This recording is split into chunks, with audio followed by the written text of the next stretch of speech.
Fibroids की embolisation safe है?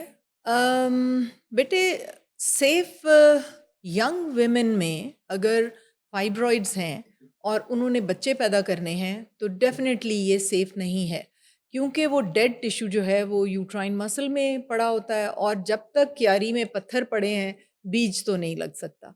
इसका जो एक और बहुत ज़्यादा खौफनाक किस्म का साइड इफ़ेक्ट है वो ये है कि ओवरीज एट्रोफी हो सकती हैं। एक यंग फीमेल जिसके फाइब्रॉइड्स हैं यूट्रस में और वो यूट्रस के फाइब्रॉइड की ट्रीटमेंट के लिए एम्बोलाइजेशन करवाने गई है, तो एक तो फर्टिलिटी कि वो हाँ है कि मुझे बच्चे राइट। चाहिए, तो उसमें ये होगा कि वो डेड बड़े-बड़े फाइब्रॉइड्स उसके अंदर होंगे, फर्टिलिटी नहीं हो सकेगी एंड सेकेंडली ओवरीज़ में एग्स डेड हो सकते हैं। ये आपसे जब सिग्नेचर करवाते हैं ना लोग, तो उसके ऊपर लिखा होता है कि आपकी दोनों ओवरीज़ जो हैं वो एट्रिटिक हो सकती हैं। आपको बहुत अर्ली मेनोपॉज़ आ सकता है, आपके अंडे ख़त्म हो सकते हैं, ओवरीज़ की ब्लड सप्लाई ख़त्म हो सकती है। जैसे फाइब्रॉइड डेड हो गए, आपकी ओवरीज़ भी डेड हो सकती हैं। तो ये एक बहुत बड़ा साइड इफ़ेक्ट है जो कि हो सकता है। तो आप ऐसा क्यों करने जा रही हैं?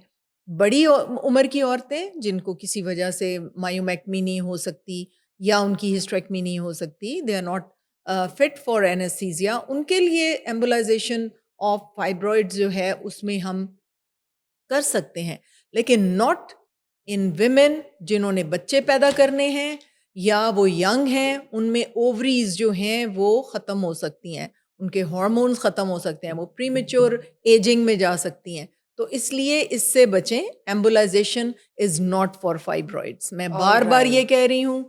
और कुछ असहाब जो हैं उन्होंने इसका जवाब दिया, उन्होंने कहा जी बिल्कुल सेफ है, आप किसी को ना बताएं। No, it isn't. मैंने केसेस रिपोर्ट किए हैं आप 2 दफ़ा इतना बड़ा फाइब्रॉइड था एक अनमैरिड बच्ची का, और उसको एक दफ़ा एम्बोलाइज़ किया, दूसरी दफ़ा एम्बोलाइज़ेशन की और उसके बाद वो मेरे पास आई कि मुझे शदीद पेन है। मैंने कहा बेटे ये तो कुछ पोर्शन उसके ज़िंदा हैं, कुछ डेड हो गए, ये तो अजीबो-गरीब सी बात है। और यकीन करें वो पूरी ट्रे भर गई। मैंने उसको, वो इतना सख्त हो गया था एम्बोलाइज़ेशन के बाद कि उसको निकालना है, कुछ हिस्से उसके ज़िंदा थे, कुछ मैं आपको पिक्चर भेजूँगी। वो इतना बड़ा फाइब्रॉइड मैंने फिर वो पीस मील करके उसको जैसे बोटियाँ होती हैं उस तरह मैंने उसको निकाला। तो ये जो अब तो बहुत सर्टेन केसेस होंगे जिन्होंने फाइब्रॉइड्स के लिए एम्बोलाइजेशन करवाई होगी, हुँ। और जिस तरह आप बता रही है नतीजा ज़ीरो।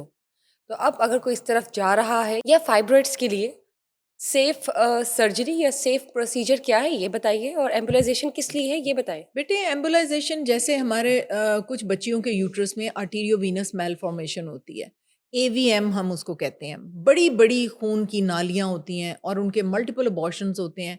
आप डीएनसी करके देखें उनके, तो वो ब्लीड शुरू कर देती हैं इतना ज़्यादा कि कई दफ़ा हिस्टेरेक्टमी तक बात पहुँच जाती है, जिनके अभी बच्चे पैदा नहीं होते।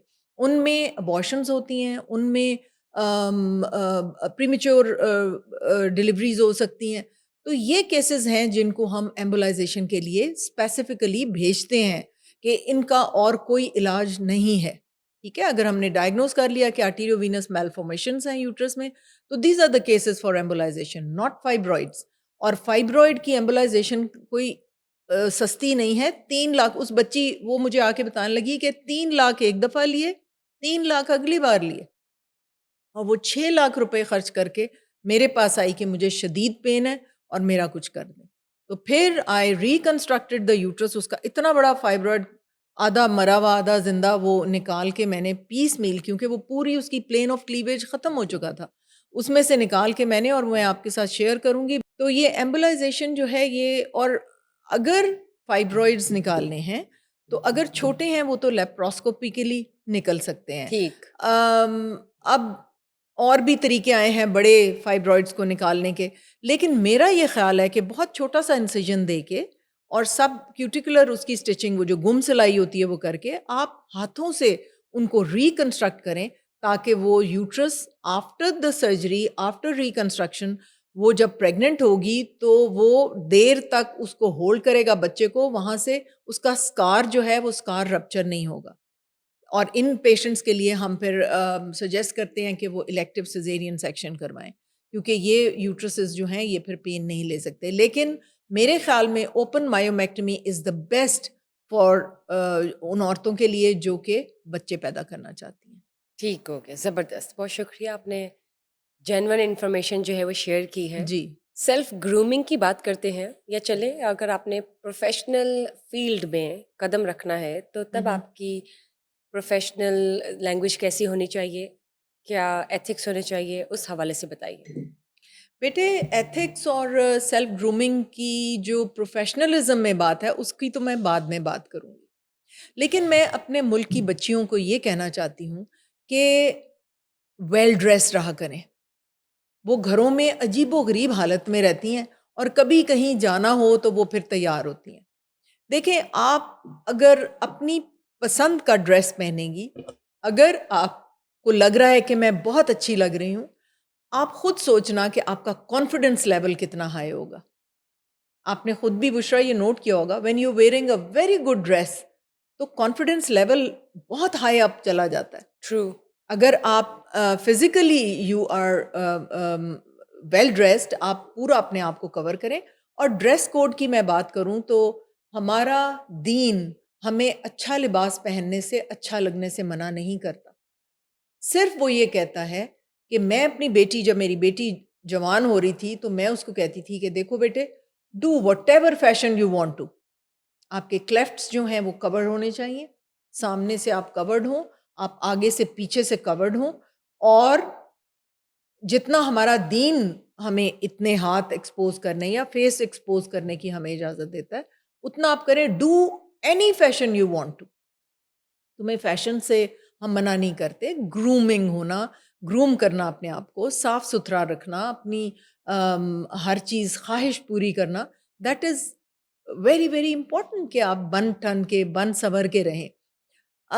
इसका ये मतलब हरगिज़ नहीं है कि अगर हम कहें कि आप सादा रहें तो आप गंदे भी रहें। ठीक है ना? आप साफ सुथरे रहें, अपने बालों की ग्रूमिंग करें, अपने आप की ग्रूमिंग करें। ये बहुत ज़रूरी है। बेसिक जो है वो ये है।